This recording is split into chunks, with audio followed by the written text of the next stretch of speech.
Supervisor Hilda Solis, representing the 4th District, Supervisor Janice Hahn, District Attorney George Gascon, and closing, Monterey Park Police Chief Scott Weiss.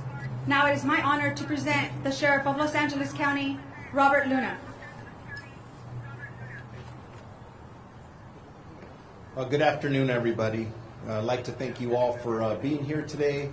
And I really want to thank everyone standing behind me for coming out to support us. You'll hear from some of them, but many of those you won't hear from have really been doing a great job of either offering assistance, giving assistance, but we're here today with some successes, and I think a lot of that is because of the partnerships that we have with the people behind us. So just to start off, our homicide investigators are still working very hard, as they were yesterday, through the night, and today. This is a very complex investigation. There's so many other things we don't know. But as I told you yesterday, when we started, or when we get more information, we'll be happy to bring it forth as we get it. And it's not only the Sheriff's Department that's working on this. We're still working very hard with our partners from the FBI, the ATF, the District Attorney's Office. The list goes on and on. So anyways, we have additional information that we're going to be sharing with you today. I think some of this information may have gotten out the last several hours, but I do regret to inform everybody that we did unfortunately have an 11th victim that passed away. So now we have a total of 11 victims that unfortunately have died as a result of this tragic incident. I also want to share the names of 3 victims in which, and this is a key, I'm sharing these because the next of kin notifications have been completed. That's number 1, Mai Han, female, 65 years of age. Lillian Lee, female, 63 years of age. And Alvaro Valentino, a male, 68 years of age. I'm going to pause there for a second. It's not so much because the siren's going by, but when you think of it, these are 3 people who aren't with us anymore. 3 families who will never be the same. And we have to remember that as we're talking about these, at the end of the day, it truly should be about the victims and their families, and the support and love, our prayers, our thoughts should be with all of them as we move forward. So as most of you are aware, last night we served a search warrant at the suspect's residence in the city of Hemet. As a result of the search warrant service, investigators recovered a few items of interest. These are just, it's a summary, not everything we recovered. We recovered 1 .308 caliber rifle, numerous electronic devices such as cell phones, computers, etc. Items that lead us to believe the suspect was manufacturing homemade firearm suppressors. An unknown amount, I say unknown amount, and I'll explain that here, of .308 caliber and 9mm caliber ammunition. And the reason we say an unknown amount, they were in containers, and there are hundreds of rounds. We don't know exactly how many there were. A lot of loose ammunition, so eventually, we'll get to exactly how many those were. From the Monterey Park scene, where the victims were assassinated, investigators recovered a total of 42 shell casings and a large capacity magazine. So 42 rounds were fired by the suspect at that location. Investigators also recovered a Norinco 7.62 by 25 handgun from inside the suspect's cargo van. That's the handgun that you saw being recovered from the van yesterday afternoon. That firearm was registered to the suspect. There was also clothing that the suspect wore during the commission of these crimes, and that was also recovered from the van. We have also learned that the firearm which was wrestled away from the suspect at the Alhambra scene was a 9mm caliber semi-automatic MAC-10 assault weapon. I want to emphasize that all the firearms recovered still require additional forensic, ballistic examinations and comparisons that we're doing with our partners, as well as additional investigations into the origins of where the suspect got those weapons. A lot of work to be done there, but we don't want to leave any stone unturned. We are still not able to release additional information and photographs of the weapon, and that's one thing I was pushing our people to release the picture of the weapons that we recovered, but there's still witnesses that need to identify some of these things, and if we put them out there, it starts impacting the investigation. So that's why we're not releasing pictures yet. Regarding the suspect's background, he has a limited criminal history with an arrest in 1990 for an unlawful possession of a firearm.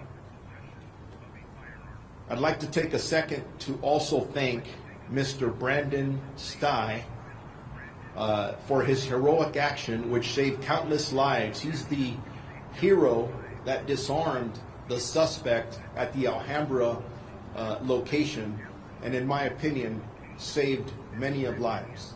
Originally, we put out that there were 2 people. We find out ultimately, as we normally do as these things get investigated, there was only actually 1 person who disarmed them. But as you know, we're trying to put out information. It was preliminary, so there was 1, and that's his name. And what a brave man he is. The Langley Center continues to be open for victim resources and next of kin notifications, where we are being assisted by a lot of partners who have come forward, embracing all of the victims, different organizations, and I can't tell you how much I appreciate them.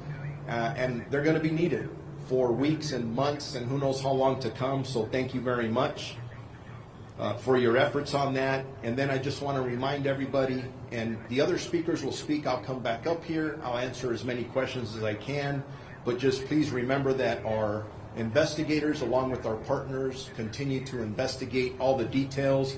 There's a lot of stories coming forward. We're not ignoring any of them, but we've heard some things that just are second, third-hand information, and the investigators are siphoning through all that information to make sure that we determine the motive.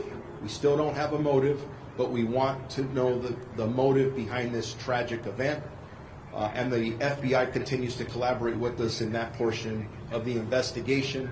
And then finally, before I turn the microphone over, I would like to thank Chief Weiss and the Monterey Park Police Department, the Federal Bureau of Investigation, the Bureau of Alcohol and Tobacco and Firearms, the District Attorney's Office, the California Governor's Office of Emergency Services, and the United States Department of Justice, the Los Angeles County Medical Examiner Coroner's Office, and all the various agencies that assisted us.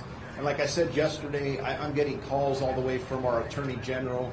I spoke to our governor before coming down here, and he has been very kind in offering not only his condolences, but his support for anything that we may need. So with that, I will turn it over to Supervisor Hilda Solis. Thank you. Thank you, Sheriff Luna. I represent the 1st District. My name is Hilda Solis, and included in the district are the communities of Monterey Park and the city of Alhambra. For the last 2 days, as you know, we have seen just a tragic mass shooting take place in the city, our very own city of Monterey Park. Trauma, deep loss for many families that are suffering. We are all grieving. All of us are grieving. And I continue to have the families of those who lost a loved one in my thoughts and in my prayers. The chief medical examiner was able to identify 2 of those victims. You heard some of that already from our sheriff. The 65-year-old Mai Nihan and 64-year-old Lillian Lee. All of the county is with those that have lost their lives. First, I'm grateful for the swift and united actions of our law enforcement partners, the Monterey Park Police Department, the Los Angeles County Sheriff's Department, the Torrance Police Department, the FBI, and other law enforcement agencies that assisted in keeping our public safe.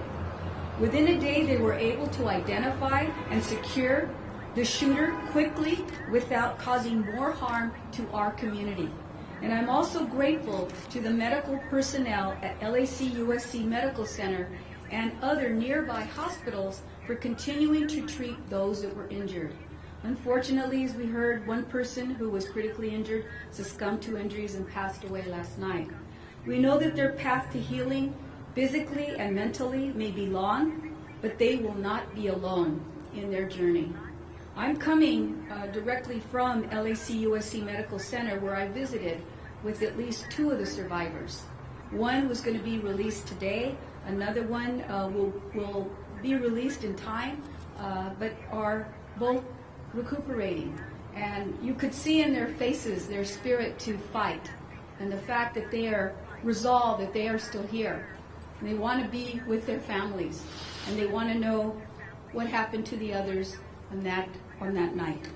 I also visited earlier with some of the folks here, the Langley Senior Center in Monterey Park, to see what services our county, LA County, and the community are providing. And that is, I can tell you, without a doubt, some of the best resources that I have seen united at every level, the federal level, the state level, the county, and the city, and community groups, the Red Cross, including other organizations. My hat goes off to our DA's office as well for doing all that he can to help provide services on site and on time, and to all of us. Our Department of Mental Health physicians and psychiatrists are on hand, and they are there, able to speak the different languages that are needed and provided for these families, and also they're providing legal assistance that's being offered there to the families, which is much needed. I've also seen the support that we've received from communities like the Chinatown Service Center and the Sushai Center, the Red Cross, and many others that were there. As our law enforcement partners work diligently to determine the motive of the shooting, and as details continue to emerge, we have learned that we have true heroes. And we heard about one earlier that the sheriff spoke about. And I think that individual is a hero for all of us. Someone that put their own life at stake and actually prevented more deaths from occurring is a hero in my books. Thankfully, members of our community, also our men and women in uniform, fought also to protect our community. So I personally want to thank them, and had an opportunity to meet with some of the staff from Monterey Park Police Department who were there, who are also going to need help, also going to need assistance. So we need to be there. It isn't just a one-off that we're going to be here one day. The county will remain there for a long time, and we continue to mourn with all of the families. I also want to say I want to thank the Governor of California, Gavin Newsom, who last night was also here. He visited with one of the patients, I believe, at LAC-USC, and also toured the Langley Center. He also is in strong support of whatever resources we need. Last night, I also had the privilege to receive a call from our president, President Biden, who asked me what was needed here, and I told him we just need more reinforcements, we need more help, we need to stop this type of violence in terms of guns, and also to provide more assistance by way of mental health services, not just for the community of Monterey Park, but for the entire AAPI community, and in particular, some of our senior centers that service that community. So again, I stand strong with you. LA County mourns with you, our community, but we are here to serve. Thank you very much.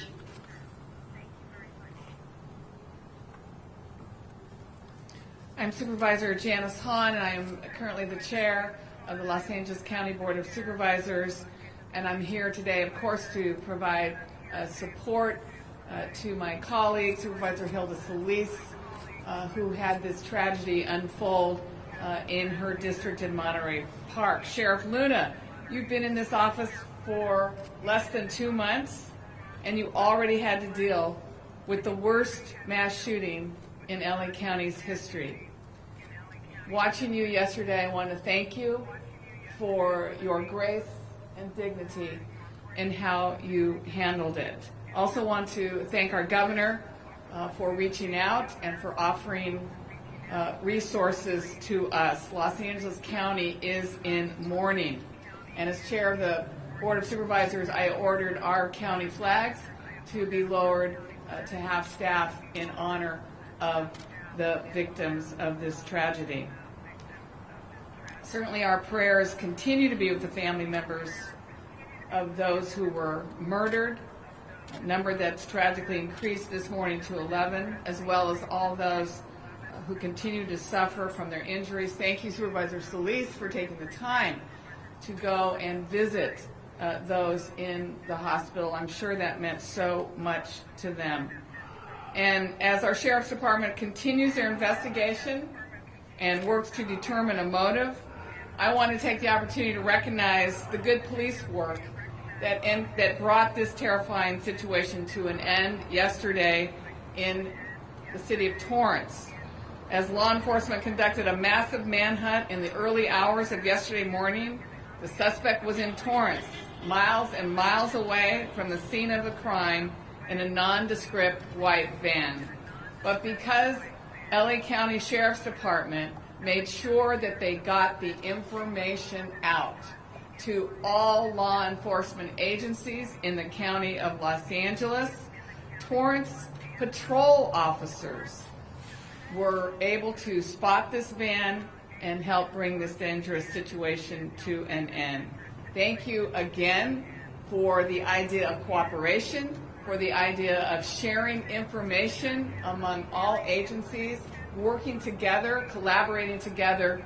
We were able to, in a timely manner, bring this to an end. Those in my district in Torrance, of course, were anxious, knowing that this gunman was at large all day. There's a large Asian American community in Torrance, and no one at that point understood what the motive was. So I really wanted to thank the Torrance Police Department. I was with them yesterday. They did good police work. So thank you again to everyone who brought this situation to an end.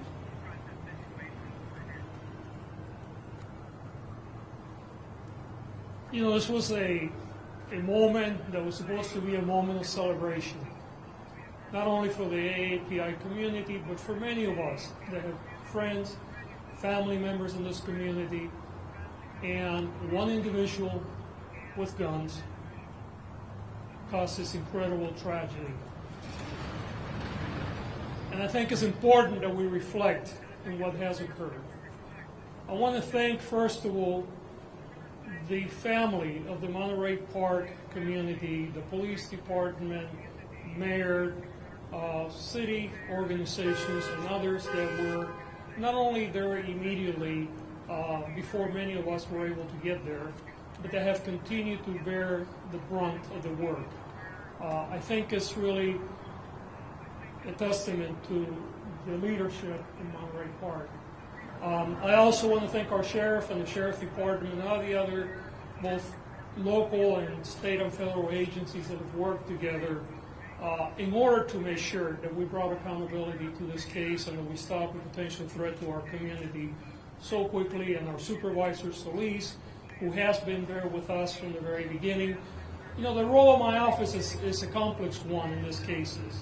Obviously, had there been an arrest, we would have been engaging in the issue of looking for a prosecution, but that not being the case here, we play other roles, and we were there from very early on, providing investigative support in order to make sure that if there were going to be a prosecution, that we would have the right information. We also provided legal assistance in order to make sure that search warrants were conducted appropriately. But more importantly, our role now is one of dealing with a recovery. And our victim services, our mass casualty impact team has been at Langley and in the Monterey Park area since yesterday. We have worked already with families trying to get them into services, and we will continue to do so for the weeks to come, and we'll continue to work with communities in order to deal with the grieving and ensuring that all the resources that are available in our community and even outside the community will come to bear. This will be a long haul for the victims' families, and the communities, and I want to make sure that we continue not only today, but for the weeks and months to come. We know that trauma, we know that the impact of trauma sometimes plays differently for each of us. Some of us have immediately the symptoms and deal with them, others in maybe weeks or months. And it's important that we recognize that as a community, we'll continue to be there with you. Again, I want to thank all of our partners for this and to show our commitment that we will continue to work with everyone. Thank you.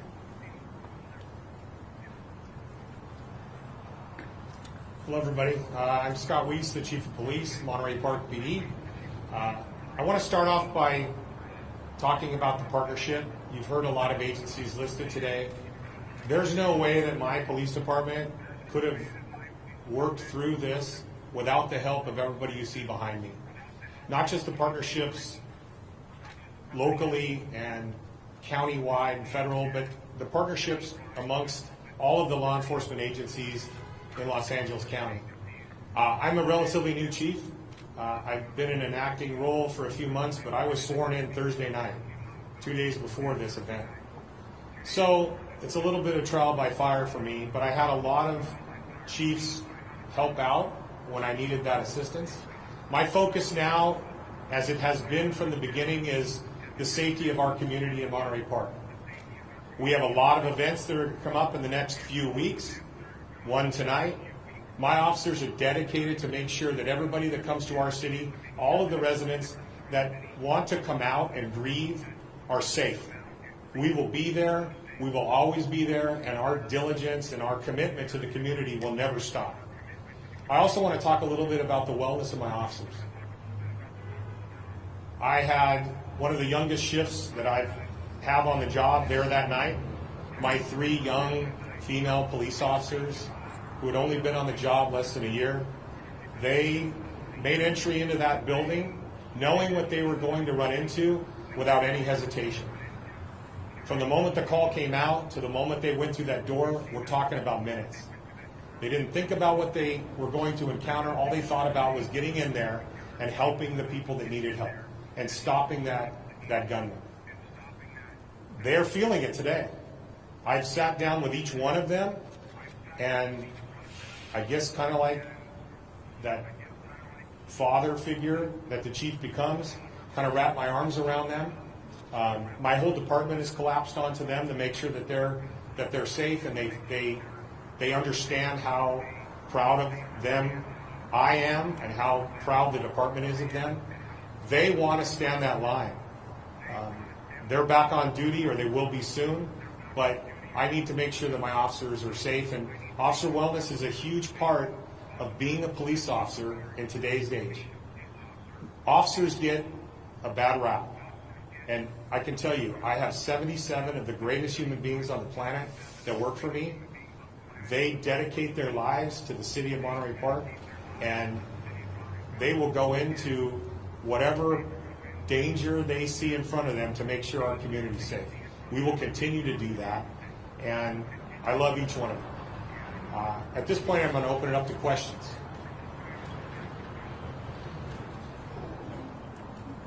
Sheriff, do you have a motive yet? No. The question is, do we have a motive yet? And we do not have a motive yet. We want to know as much as all of you, and we're working very hard to attain that. Yes, ma'am. Just kind of piggybacking off of that, understanding that you don't have a motive yet, there are some reports that have come out about the suspects may have been jealous about a woman, maybe going out dancing, he wasn't invited. Is your investigation pointing in the direction of this being something that was of a personal nature? The question is, there's information out there that the suspect may have committed these crimes, and I'm paraphrasing, due to jealousy or some relationship issues.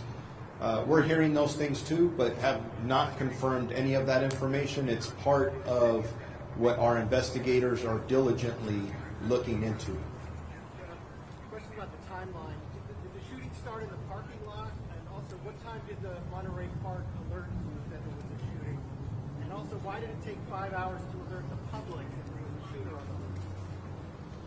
I'm going to let the Monterey Park Police Chief answer the first part of the question. I'll come back and answer the second.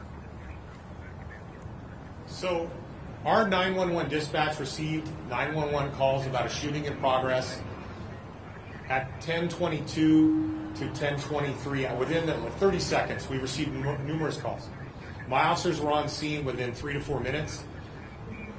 Once we stabilized the situation, which means my officers dealt with all of the people fleeing the business, both the ones that were shot, the ones that weren't shot, the whole thing.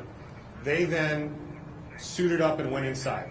So imagine the crew, people coming out, and my officers swimming upstream to get inside to stop the problem. Once we stabilized the scene, did our search, made sure there was no hiding suspects, and set up our perimeter, we do an assessment. It was very clear at that point that we needed the Sheriff's Department's help, and when I got there in about 20 minutes. I don't live that far away. I walked the scene, and it was very clear to me that I couldn't handle this on my own with the people I have. It was going to be too much of a burden.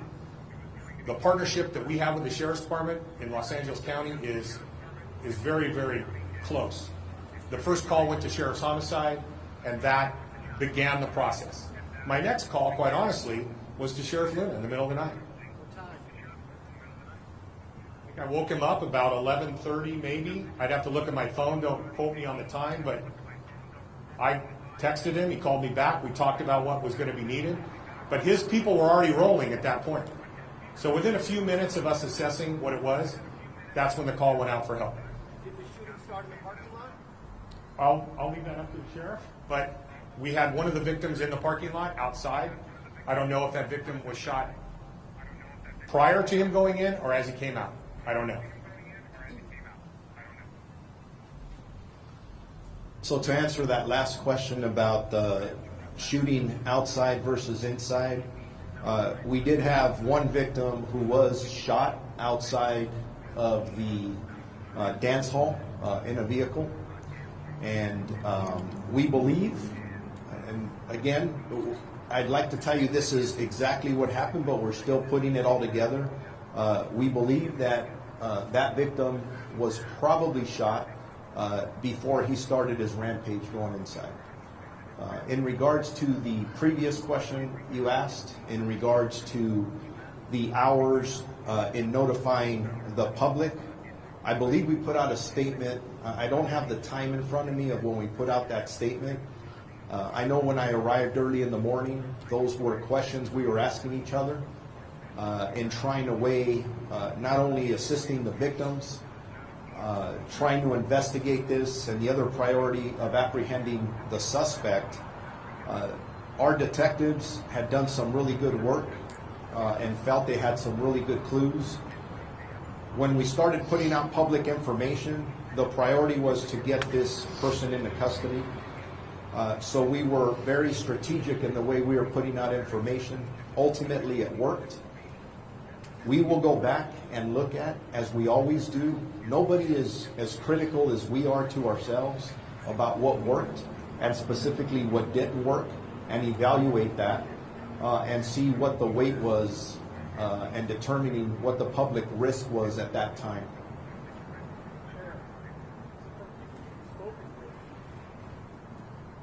Just wakes up on Saturday and decides to start killing people Saturday night. There were any warning signs, any indication of problems, and what was he doing with his manufacturing All excellent questions that we are going to be looking for answers on. What did he plan this? Was it the day of? Was it a week before? What drove a madman to do this? We don't know, but we intend to find out. And we're as curious as you are, because this is disturbing. I don't. How can you even come to reason that somebody would even think about doing something like this? It's horrendous. How many allegations of poisoning that you were able to family? How many allegations of fraud that the poisoning you were able to family? allegations about family poisoning, we've heard the same information. I believe the information we have is that the Hemet Police Department put that out. I would recommend you call them. We don't have specific information, although the our investigators will be looking at all those factors to see if it contributed to the madness that occurred that day.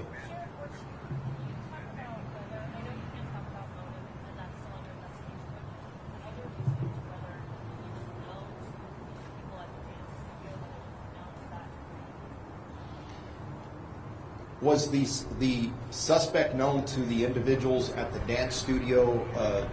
We're hearing that there were possible relationships there, but I'm not going to confirm that yet because that's part of everything that we're looking at. But we hear the same thing over and over, so obviously it has to be looked into and more importantly verified. Because I'm getting a lot of questions in the last 24 hours about information coming to all of you. It's second and third hand information. It seems like a lot of people definitely have opinions. Everybody has a perspective. But what we're finding out is it's not supported by facts and evidence. And we're in the business of reporting facts and evidence the best that we can. So, Have you notified the next of your kin of this murder in California? Is there anyone in his family that you guys have spoken to? we're in the process of looking at all that. I'm trying to, the question is, have we talked to any next of kin for the suspect? The information I had coming up here is I don't believe we have yet. It doesn't mean we're not going to. It's not on our list of things to do. But that's part of the process of finding out more about his background, whatever made him do something like this, and leading to the motive. Yeah, the public weapon, were there any modifications to that Mac 10 as he was making catches at home? He was making, were there any modifications to the weapon that was found? You were talking about the weapon that was recovered where? So the MAC-10 that was recovered in Alhambra, there are some modifications to that, but as we're having it thoroughly examined, we're going to wait till we put that out. And please remember, I don't want to sit here and describe the weapon to a T. We have witnesses that still need to be interviewed. Part of the questions all of you are asking.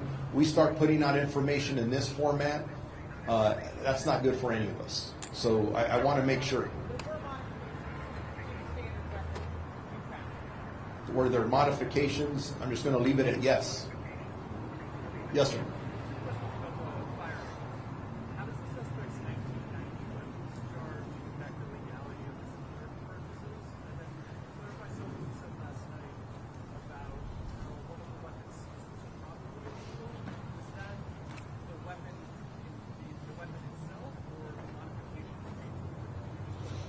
So the question is, if I understand it correctly, the modifications, again, to the weapon and the arrest when he was arrested in 1990. So that's exactly what we're analyzing with our partners at the ATF. Nobody does fire examinations like they do. So we'll look at that, and what gets confusing, and I will not try to explain, is remember that California has some of the most strictest gun laws in the country.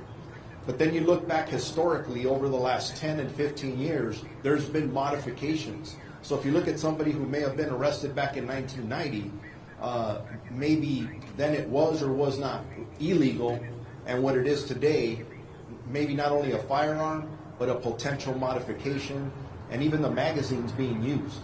So a little bit more complex.